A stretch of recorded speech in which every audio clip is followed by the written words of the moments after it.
अस्सलाम वालेकुम। आज की इस वीडियो के अंदर हम डिस्कस करेंगे जो कांस्टेबल पंजाब पुलिस का पेपर हुआ है तो उसका रिज़ल्ट कब तक आएगा और उसके में जो पासिंग जो मेरिट है कम से कम कहाँ से शुरू होगा। तो आपको पता है 100 नंबर के पेपर के अंदर से मेरिट जो है उसको हम आज बताएंगे कितने नंबर से मेरिट शुरू होगा।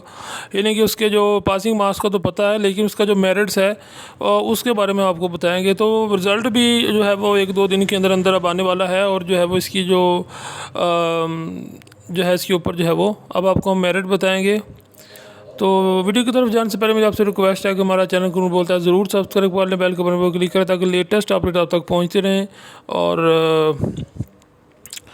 पंजाब पुलिस कांस्टेबल पेपर जो है वो उसका सॉल्व विजन भी मैं अपलोड कर रहा हूँ और उसके बाद में जो है वो उसका जो उसको पासिंग करने का जो तरीका है या मुख्तलिफ़ किस्म के उसके ऊपर जो आपको डिफ़िकल्टीज़ आती हैं पेपर सॉल्व करने में, तो PPCSE पेपर पैटर्न जो है वो अपलोड होगा इंशाल्लाह। उसके ऊपर आप आसानी के साथ उसको समझ कर पेपर जो है वो आसानी से अपने मौजूदा मुकर्रर वक्त के अंदर आसानी से दे सकते हैं। तो यहाँ पर बात हो रही है Punjab police constable paper merit क्या है। तो जी हाँ, मेरिट उसका जी हाँ, तो पंजाब पुलिस का जो इस बार का पेपर उसमें कम से कम जो मेरिट स्टार्ट होगा वो 33% नंबर से स्टार्ट होगा और जो है वो यहाँ से मेरिट शुरू होकर जो भी कैंडिडेट देख रहे हैं वो यहाँ से अपना यानी कि जब रिजल्ट आ जाएगा तो इंशाल्लाह उनका मेरिट इसी से शुरू होगा।